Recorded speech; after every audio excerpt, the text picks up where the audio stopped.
Welcome to Toronto Until Live, I guess. That's probably a better thing to call it than just Toronto Until. Anyways, I'm Steve, here with Anth and Theo. As always, you can find us at our Twitter, at Toronto Untilt. We're live on YouTube, where this video is going to live, Toronto Untilt. You can find us at Twitch, Toronto Untilt. And then, of course, anywhere you listen to podcasts, that's where the audio is going to be. Spotify, Google Podcasts, Apple Podcasts, Anchor, Breaker, Bleaker, all of the things. Like, comment, subscribe, tell your friends that the Blue Jays don't win or they don't lose series. That's just what happens. They continue to roll on. It's the opposite of last year, where they just win all the one-run games because they won again today, 3-2 against Houston. They won yesterday. We were at that game. 2 George Springer dingers were pretty much the only not pretty much. That was the only offense the team had. That's all they needed. It was very different than last year. Yeah, and I first want to apologize because I think I mushed the bullpen this week because I titled last week's show the Romano MVP thing, that Romano Cy Young, and I think that day he blew his first game. Yep, because we did it in the morning and he blew the save. Everyone else in the bullpen took a turn right after blowing games. Like it was Yimmy one day, then it was Yimmy Richards, had his first blow up. Yep, they all had problems. So this week I titled it New Dead Ball Era, which should help to change the vibe of hopefully next week, because that's been the big problem this week is everyone talking about dead baseballs and no offense and things like that. Do you want to talk about that first? About the dead ball before we talk about the Astros series? I mean, it kind of mixes in because it's the same kind of thing we're talking about. Like all of these games are so close, and a lot of it's because like a lot of when we were at the game yesterday, did you guys notice like balls just hang up a little bit longer? They don't travel as very far. Obvious. Yeah. And they sound like they're so loud off the bat sometimes that you're like, oh, that is gone, and then it doesn't even get to the warning track. Like these baseballs suck. If you heard Chris Bassett talking about it, they're not consistent. Nobody likes them. Guys are getting hit all the time. It just sounds like a fucking mess. Like Zach Collins and Ramel Tapia feel like they lead the league in 100+ mile per hour exit velo shots that end up on the warning track. Collins especially, because those are pretty much every time he makes contact, that's what happens, and it's always an out. It's a dinger, or it's like it's a dinger, or against Boston, it was what's his face, Jackie Bradley Jr. with his back against the wall making a catch. Yeah. Those things are full, they're like 5 feet away from being home runs. Yeah, and even the ones that are home runs, like Collins, like I hit that ball, it said 430. That felt at least 450. And you can believe a guy, like they know when they get all of it, and they're saying like we're getting all of it, and it's not even going out that badly. So, and credit to Tapia too. I think Steve, you were talking about it to us yesterday, how he's changed his approach. Now he's starting to get more power on the ball, and it seems like he's being a little bit more than just a little slop hitter. Yeah, we were talking about that last week, and then they've actually spent most of this week talking about it on the broadcast about Tapia's change in approach. And then they were talking about how many balls he's hit really, really hard that have been flyouts, like over 100 mile per hour exit velos that have just been outs. And there's a ton of them because he's staying in a big part of the field, but he's hitting the ball harder. So that's encouraging if, they start to fucking fall for hits. Something like his expected slugging versus his actual slugging, there was like a 290-point difference. It was ugly. But he's hitting the ball harder. Hopefully that leads to some shit. Yeah. But as far as this dead ball thing, because that was the big thing that we're all kind of focused on, and I don't really understand the end goal. Like for baseball, there's a few different theories that have been sprinkled around Twitter, around media spaces on why they're doing this. And I think there's like the two big things that I at least think is the biggest reasons this is happening. One, Steve was saying it yesterday. They screwed the pitchers over with the spider tack last season. They took away the spider tack. Pitching numbers started to get worse. And this season, they're trying to do the opposite to the hitters. So they say, okay, we took down some pitchers' numbers. They had bad seasons. And now this year, when bigger hitters go on free agency, maybe their numbers are going to be worse, and maybe they are going to be paid less, and it's going to look better for the owners. That's one of the reasons. And then the other one is changing the game of baseball to be a lot quicker, to have less power and less, strikeout home run type of guys. So do you think those are the two big reasons, and do you lean one way or the other? Yeah, I think it's more the latter, that they just want the games to be faster, and the idea that more balls in play will make the game more entertaining. But that's not what's happening. You're still striking out. maybe slightly less than before, but you're still getting high strikeout rates for most people because it's still hard to hit major league pitching. It's just now more like home runs are not home runs because they're dead balls. Yeah, with the shift getting banned too, there is going to be more balls in play. I don't know. It's like super conspiracy theory, but like even players are talking about it. Like I was talking about Chris Bassett mentioning how much he hates the baseballs. You had Pete Alonso talking about how he thought a lot of these changes were being made to mess up free agency, like Theo talked about. Like that was something he openly talked about in interviews last year. So players are believing it. We've also seen the way that baseball's operated. It's like during that negotiation lockout. So yeah, I like to give it the benefit of the doubt that it's not some kind of big conspiracy, but we saw what happened the last time with the baseballs, where they basically just kept denying what we all knew, that they had juiced the balls. No, we knew right. We saw this stuff like right away. We knew pitchers were cheating last year. Like we saw that like right away. All the no-hitters. All these no-hitters in May. Like really, balls so were it's not even a juiced. conspiracy, in my opinion. It's just like it's just what's happening. And the good thing about this year is it's not like the Jays are an offensive-only team. We actually have one of the better rotations. So it's not even like it's just a Jays issue. And it might actually work in our favor a lot of the times, but it is a less enjoyable experience watching. Yeah, it's frustrating as hell to watch those warning track shots that you think could be out. There was one thing I was telling you guys when we were at the game yesterday. This also does happen at the Dome in April, before it opens up, and the middle of May, until it gets like genuinely hot and they open the dome up consistently. You do tend to see a lot of warning track shots. Also around baseball,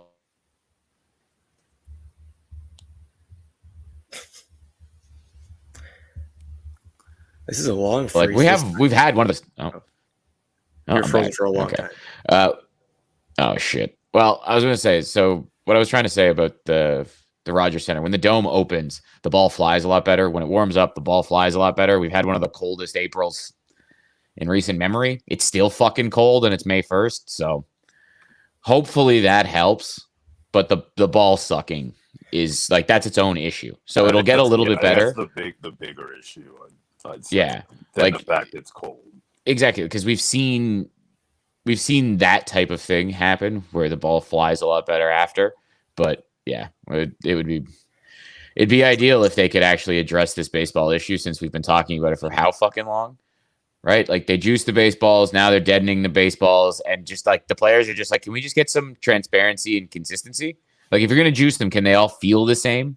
If you're gonna deaden them, can they all feel the same? There was a game, I can't remember, one of my buddies messaged me, like 4 straight balls got thrown out of play yesterday because they had dents in them or something wrong with the baseballs. You know when a pitcher requests a new baseball and they just chuck the other one?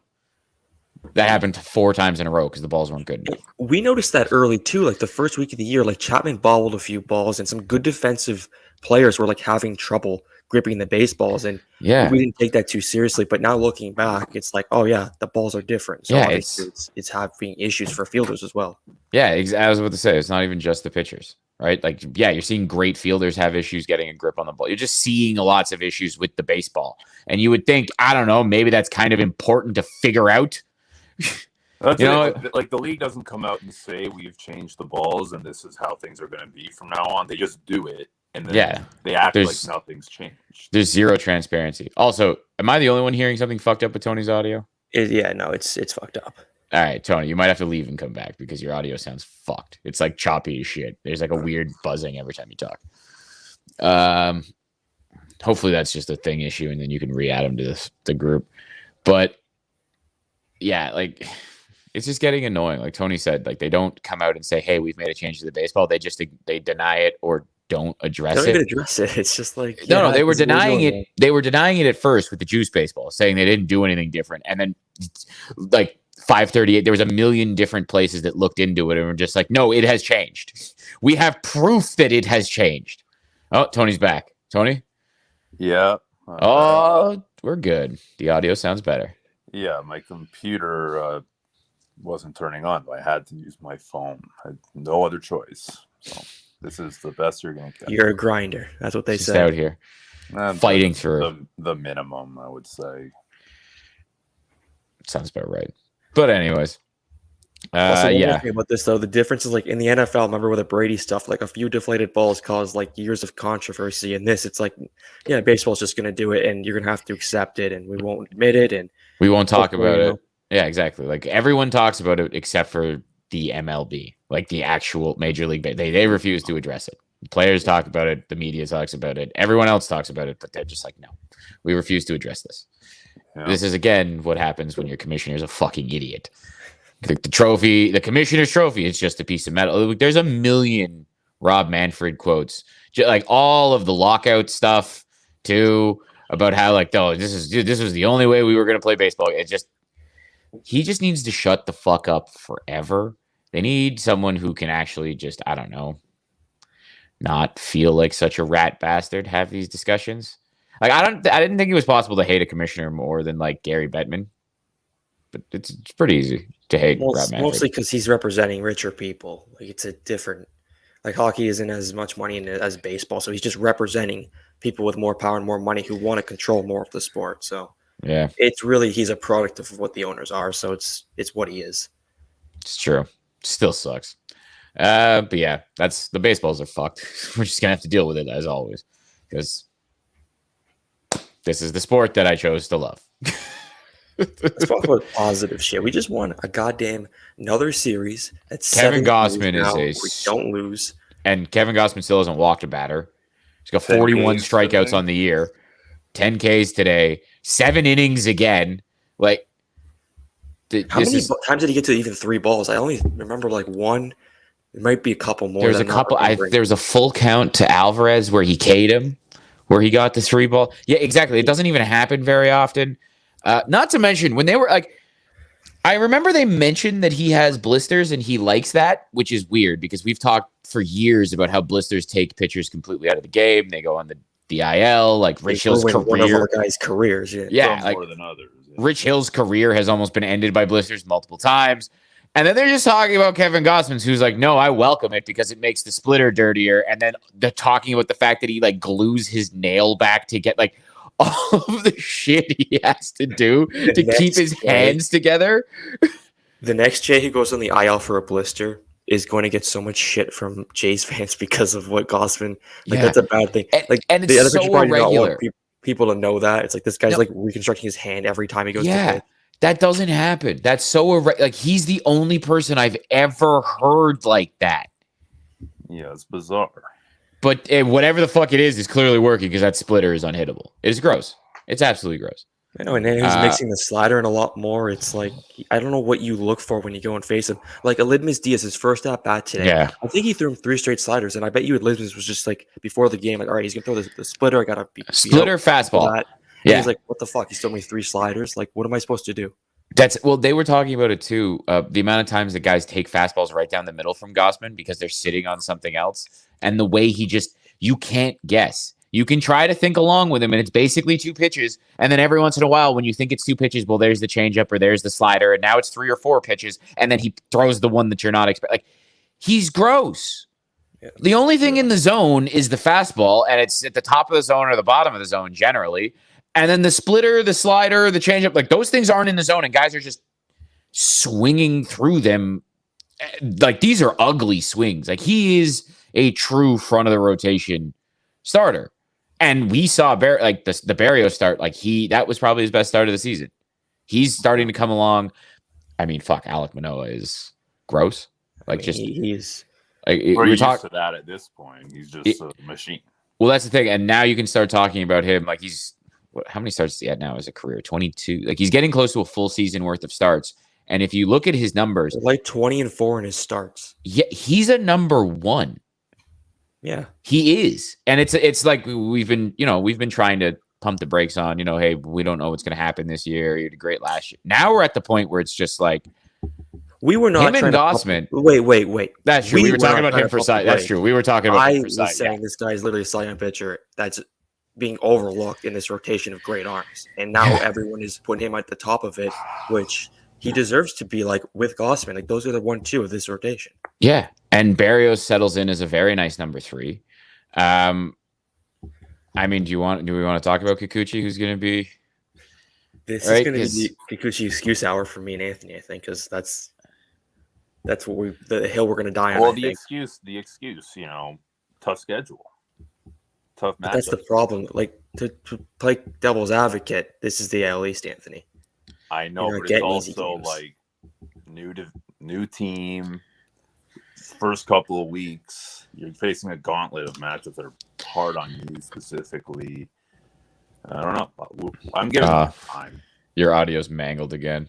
Well, I can't do I anything. still hear you though. I still hear him. It's not that like horrible. Okay. I talked about this earlier. He has had his issues with Houston specifically. Yeah, like a lot in his past. They were in the same division and they beat the hell out of him. He almost no-hit him once. He almost no-hit the Jays once. Yeah, exactly. He has a wild rate. Like, he can either be untouchable or awful. And he can't get in the strike zone this year. He's walking too many people. We've talked about this. I don't ever want to see him throw that cutter again. He goes to it way too much. It sucks. Like, he started throwing the split change again. So that, like, he's making changes. And they were talking about it on the broadcast because I was wondering what the fuck he was doing. Like, I just thought the velocity was down. But Joe Siddle was talking about it where it looked like he was trying to combine his cutter and his slider in that last start. And then you got something that's slower than the cutter and doesn't move as much as the slider. Stop throwing the fucking cutter. Just throw the slider and only throw it out of the strike zone. Pump the fastball because it's in the upper 90s. It's 95 plus. Throw that a lot. Work in that changeup. That split change is pretty gross. We just talked about two guys, Manoah and Gossman. What do? They have two like pitches they really go to, and then a third one they can mix in. Like, you don't need to have a full arsenal of stuff. Like, just look at Robbie Ray last year. How did Robbie Ray get fixed? Mm-hmm. It was very simple with his approach. And really focused on the fastball slider, and that was really it. Kikuchi has good enough stuff to do that kind of thing. Yeah, and hopefully, and Steven Matz, he started 4-0. I just say that because I like to make fun of the fact that Buck and Tabby used to say that all year last year. But he did have kind of he started against some shitty teams. Like, it was Texas and Baltimore. He had some good starts. Then he was bad. Like, he started getting lit up. And there was a point where Stripling almost took a spot in the rotation. And then he locked down and became I think he got hurt, and then he came back, locked it down, and was really, really, really good. So we got to give Kikuchi time. It's frustrating. I fucking hate it. And he's a slow worker. And he throws too many uncompetitive pitches, and he walks too many guys, and he runs his pitch count up. Like, he is infuriating to watch. But he's here for 3 years, so we got to get used to it. Quite frankly, there's really nothing else I can say. Is we're kind of stuck with that. Like, he could go to the bullpen, but I don't know. He could end up being, like, in September, a good arm to have down there, but like, I think until July at least, you're going to have to sit through whatever this is. And even he's in the rotation exactly. He's going to be in the rotation. If he is a complete sunken, like, I don't think he's going to be, because I really do think he bounces back. And this is just a situation where he's, again, against tough competition. He hasn't really been able to have a full spring training, and this has really impacted him not being able to be fixed. So I think with the good enough stuff, it's going to be like a guy you can salvage, but it might be ugly until maybe the summer, until we're like really comfortable into the season, until June when the schedule gets easier, which I did take a look at, and it really lightens up for a bit in June, and then September and August are pretty good. So, it's frustrating right now because of the way he pitches, but it's not a lost cause yet. Plus, if he, with that easier schedule, it's a lot easier to get rolling when you can get some confidence, and you can, if you do miss your pitch, you maybe hang one, and you have a batter that can't necessarily take advantage of it because it's a guy that's not necessarily good who's playing on a bad team. That helps too. So he just needs to basically not be as bad as he was in the last start, where he couldn't get out of the second inning or couldn't get out of the third inning. I can't remember if he went 1 2/3 or 2 2/3, I think. 2 2/3. Yeah. So it was just bad. You can't do that. You got to give some length. Back to that Boston approach, those fastballs, I think he threw it 40% of the time, and it was just like exactly consistently pounding the zone and make them beat you instead of beating yourself. So yeah, that's what we'd like to see out of Kikuchi. Stripling's been good at it in the rotation. I don't really have any. He's just solid, guys. He's just a good pitcher. Well, he'll go back to the bullpen when Ryu's ready because he's throwing again. So Ryu, they were talking about it today, he's been throwing. So we'll see what happens with him. That's going to be really interesting. He's such a wild card because if he could get back to anywhere near what he used to be, it's a huge arm to add to this rotation. Well, not a huge arm, literally. It's like a finesse pitcher that's going to yeah, he's a finesse pitcher, but if he can get close to what he was, I think people have written him off too. Like mentally, a lot of Jays fans are like, all right, we just kind of whatever, deal with the next 2 years of this. Well, because they remember September and the way this season started. Yeah. Right? Yeah. You don't necessarily.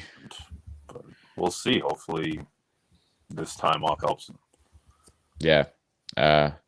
In more positive news, we saw Teos taking some serious hacks I think it was the Friday in the broadcast on Friday. We were at the Saturday game, so we didn't see the broadcast, but you saw the video of Teo taking big hacks. They said it wasn't 100% though, right? Isn't that what they were saying? He wasn't fully swinging still? Yeah. But then they like showed him taking some big hacks in the cage and throwing from right field. So he looks like he's getting close. Once he starts swinging at 100%. Real option, hopefully, because the way the lineup's constructed, the Bradley Zimmers is not going to cut it. We need Teo back soon. I mean, defensively though, George Springer at right field today. Zimmer and Set, pretty good. There were some pretty fucking nice plays in the outfield this last week. Teo's not exactly a defensive gem, but my God, is his offense. A lot of that for what he did in the offense. So you got to sacrifice that 100 times out of 100. Exactly. Like just what he means to this offense, hitting behind Vladdy, getting Vladdy more pitches to hit. It's crucial. Like it's invaluable what he adds to the offense. Yeah, and it's a good week too because the Yankees are here. And we're not going to have our best pitching matchup. So these are going to be. Well, I don't think he'd be back for the Yankee series because he's still got to swing at full tilt, and then he's got to go on like a little bit of a rehab assignment. I don't think he's got to go on a long one, but he's going to play a couple of games at least, right? I thought they were saying like I guess Cleveland. I was wrong about the Yankees. I forgot the Yankees were closer than Cleveland would make sense because that would be enough time, I think, to get through. Because if he's close, right, he just needs to swing at 100% and then get into a couple of games in Buffalo just to get into games, see live batting or like live pitching, and then get him back in the lineup. But that's the positive, I guess. Teo coming back because the offense needs it. Because other than that game, was it Friday? Like this team's not scoring a lot of runs. They're also facing a lot of great pitching. I mean, Boston doesn't exactly have great pitching. But they have faced some. They've played great teams. We've talked about this. They've played great people. Well, Valdi was great. Garrett Whitlock was good for a couple innings. Nick Pivetta wasn't. He got shelled today too. Yeah, he's been getting shelled a lot this year. Tanner Houck missed the series, so Tanner Houck missing that series fucked them, or Hoke, however the fuck you want to pronounce his name. That fucked them big time because they took their best reliever who they use in multiple situations and spot started him, and then he couldn't be used, and they got walked off by the Orioles, and they were losing 3-1 actually last time I checked. Let me pull this back up. They might have lost the Orioles again. They're not 5-1. It's in delay. I think are they back from delay because it was raining earlier, and they gave up like 5 runs or something in like one inning. Jesus, no, they're still in delay in the 6th. It's 4-1, Baltimore. But yeah, like that's a problem for them. Like they've got issues, and with an unvaccinated guy, it's gonna fuck them up every time they have to come to Toronto, and that's awesome. The Yankees, though, speaking of the Yankee series, everyone's making the trip. So the Judge thing, all the talk about guys that might be unvaccinated, every Yankee player is going to be able to make the trip. So good. That's not going to matter. Well, Gallo got hurt today, didn't he? Oh, he got hurt yesterday. He was day to day. Oh, he was yesterday. I know you guys want to take a deep relief, but it's not that serious. So I expect him to play tomorrow. That's what he thought he'd play today. But I think they're being more cautious about it. They'll probably be back Tuesday, depending on how they rotate it. Yeah, well, and they're missing the Jays are going to miss Garrett Cole. It's going to be Jordan Montgomery in game 1, which then means I think it's what is it? Montgomery. It's Tyone, Nestor Cortez. I'd rather miss Cortez than Garrett Cole. I might be in a minority there. I do not like facing Cortez. I think he's very good. And it's funny they have Garrett Cole's number, especially Vladdy. Vladdy eats Garrett Cole. Yeah, I love it. We've beaten Cole's last 2 starts. Yeah, I just want to pull this up because I really hope they're not facing fucking. I think you were right. It's Tyon at game 2, and then tomorrow it's Montgomery, Tyone, and then there's no announced starters, but I think it is Nestor Cortez. I don't think it's going to be Severino. That's what they said in the broadcast. It was Cortez for the third. That makes sense.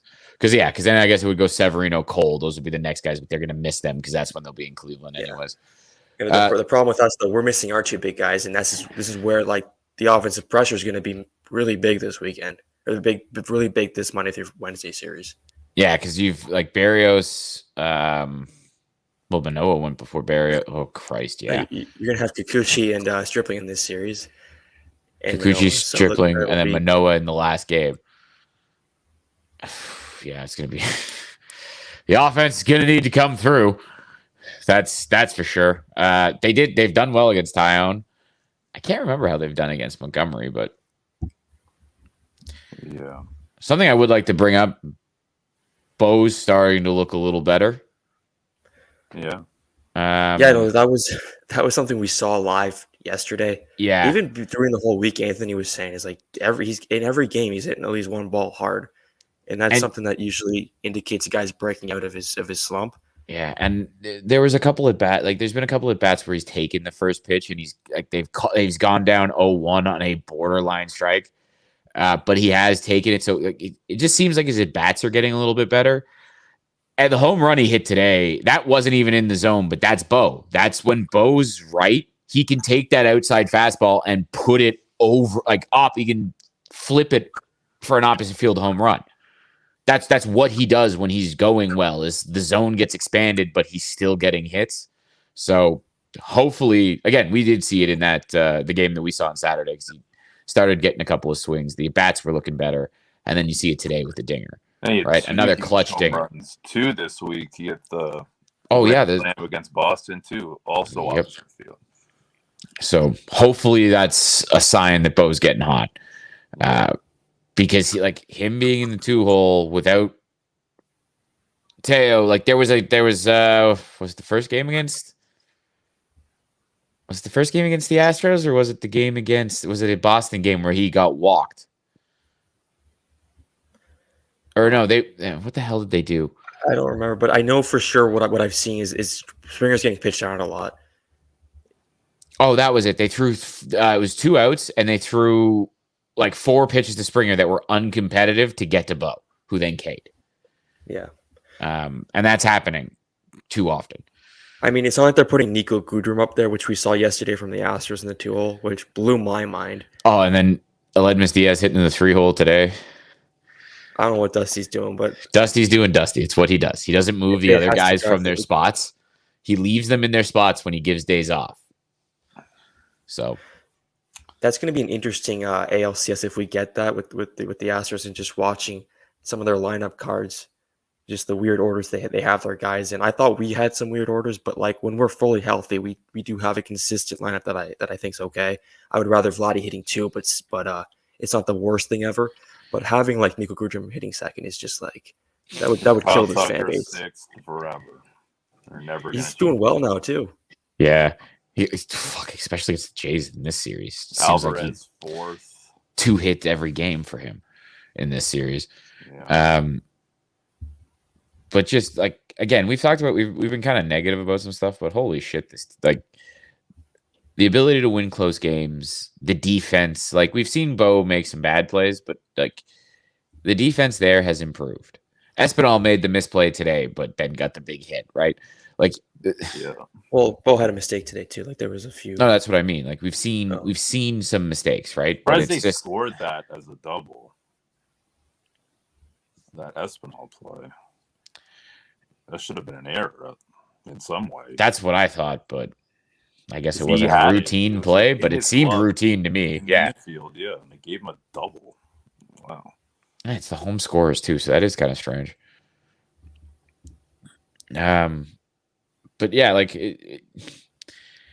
you had moments today where you're like, oh fuck, now the defense is starting to take a bit of a hit, but then you had other moments where it's like, okay, like Bo when he cut Chapman off, which was wild. I don't want to see that happen very often, but Bo when he cut Chapman off when I believe it was Tucker who was on third after the double, looks him back. I don't know. Tucker on third was later in the game. There was a guy on third. Bo cut off Chapman. Yeah. Bo cut off Chapman, looked him back, gunned out whoever it was going to first. And that was like it was a massive play. Great play, yeah. Yeah, like you're starting to see plays like that we didn't see last year. Guys that are able to range and make special type of plays. The funny thing with Bo is his errors are on easy plays. Yeah. Like they're always on routine plays. Not the funny part. That's the frustrating fucking part. Yeah, well, that's the thing that you think should be able to be ironed out, right? It's not that he can't get to these really hard plays. There are guys like in sports in general who just like have that issue where it's just easy stuff they fuck up, and no matter what they do, it's just something that's a part of them. Hopefully, he does get better at that. But the good thing is he's working with Tulo because he says that it's like when he has the time, that's the issue. So he's trying to keep moving, and that's perfect because that's what Tulo used to do. So hopefully that keeps up. Is there anything else you want to talk about this week's series, or do you want to talk about the Yanks stuff or anything else before we kind of wrap it up today? No, I just think today was a massively important game because we were talking about those matchups next week. It's not great against the Yankees. I think we can take 3 or 4 from the Guardians, but if we're going to lose a series coming up, I think that Yankee series is definitely one where you're like. Well, and it's funny too because the Yankees are the team that's. I know it's early, so you don't really want to look at the standings in the American League East, but the Yankees are the team that you're kind of fighting with right now because Boston's having some issues, and the Yankees are the only team that you haven't beaten because you haven't lost a series this year, but that was the only tied series because it was the 4-gamer where it was 2 apiece. So it'd be kind of nice to see it's now I'm getting greedy though, right? Because it'd be really nice to see them avenge that tied series with a 1 series, but. Yeah. Well, if they win this series, I will be like very, very impressed. Yeah, very impressed. I would just like to put into perspective because we've been negative about a ton of stuff and we get positive about a few things. A lot of things have gone wrong for this Jays team, and look at how fucking good they are. I would just like to throw this out because this is going to sound stupid and it's way too early. It is way too early. But last year, this is essentially where you missed the playoffs. You couldn't win 1-run games. You couldn't do basic shit. There was mental mistakes. Remember getting picked off all the terrible base run. So many mistakes. Walking in the winning runs multiple times. So many things that can't happen.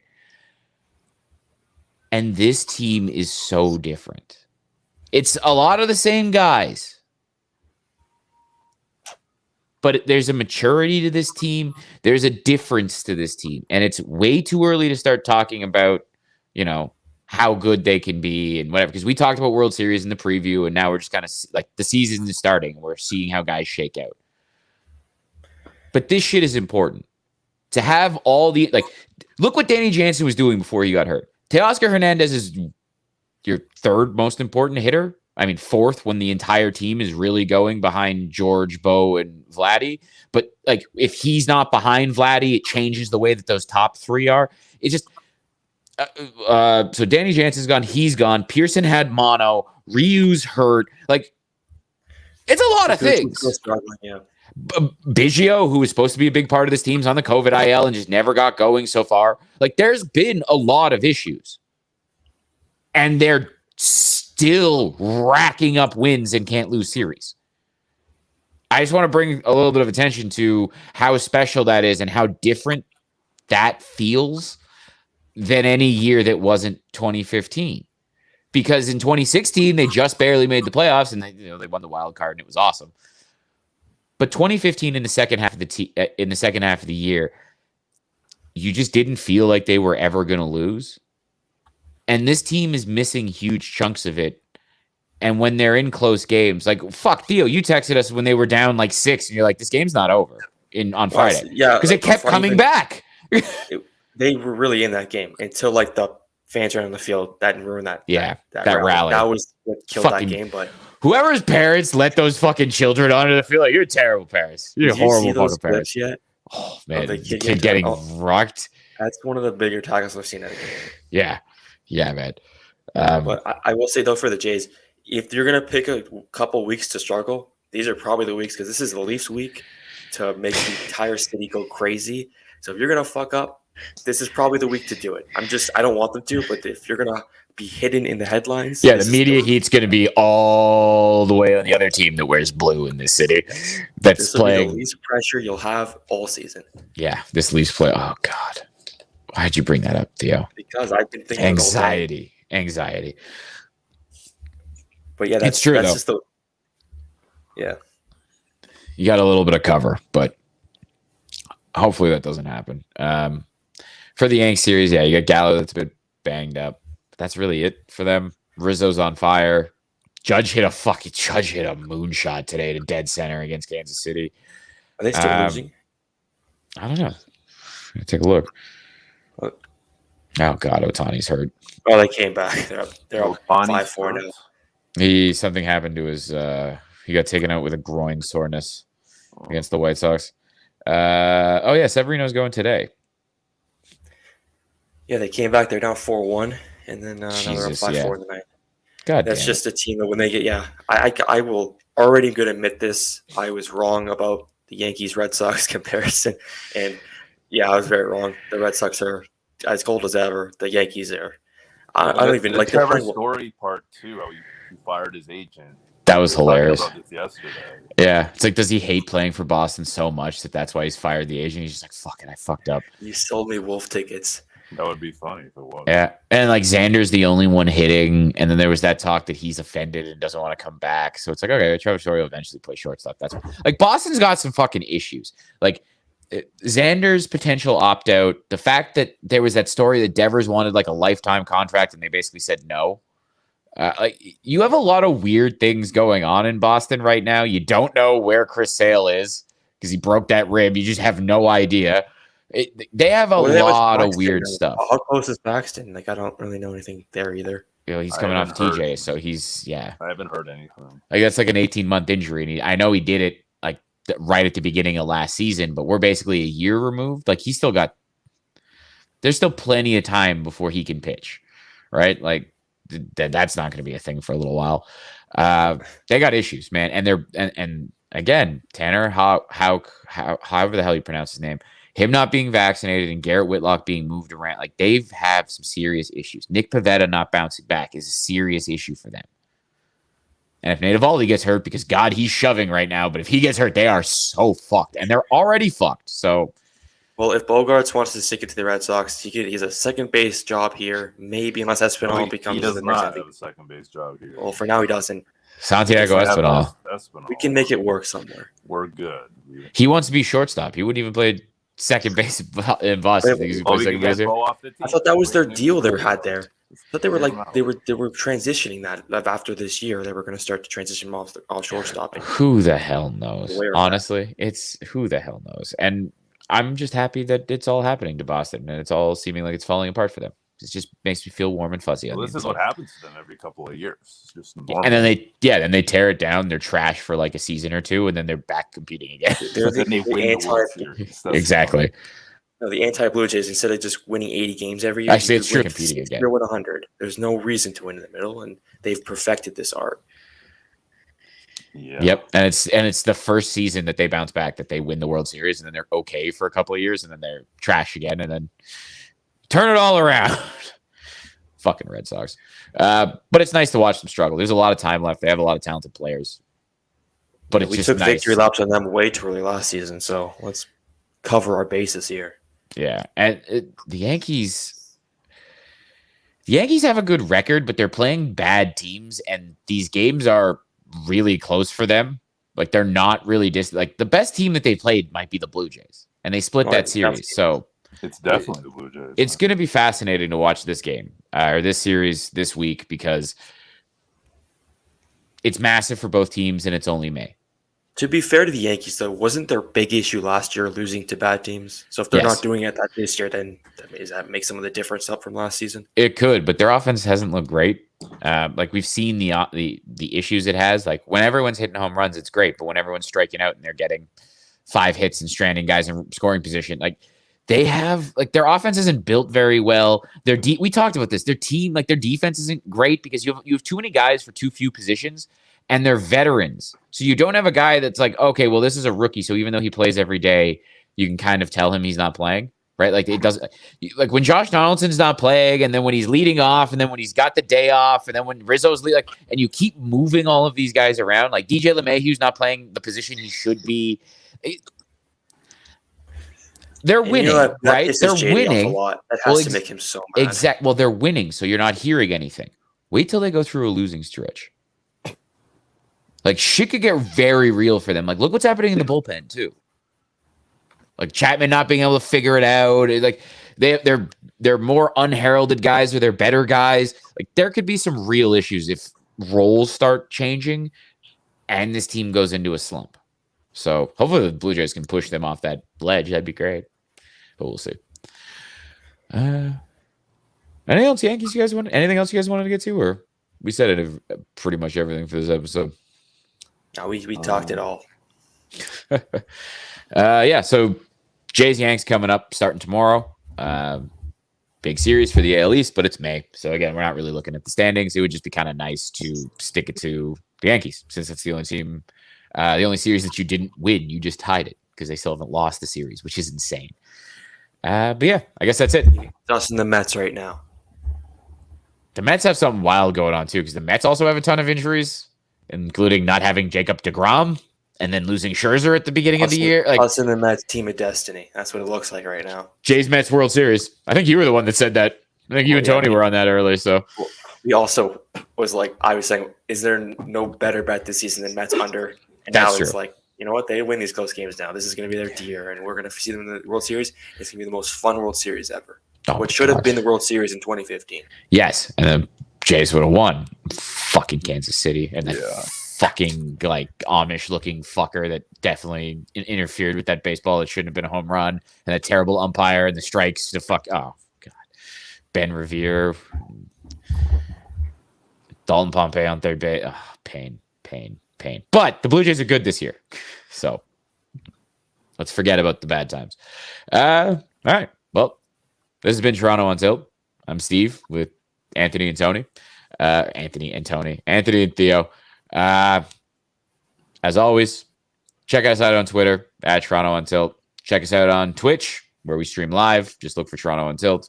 Check us out on YouTube. We're live now, and the video will live there. Toronto on Tilt, and of course, anywhere that you listen to podcasts, Apple Podcasts, Google Podcasts, Spotify.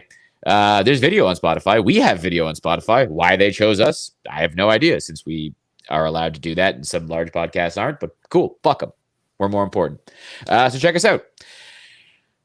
Yeah, I guess that's it. The Blue Jays are awesome. Let's watch them kick the shit out of the Yankees. Keep this rolling. And yeah, like Theo was saying, if this was the week to do anything, no one's going to pay attention because the Leafs and pain, lots of pain. Hopefully the Leafs take a page out of the Blue Jays book. Yeah, I'm going to stop because I'm going to get upset. Talk to you next week.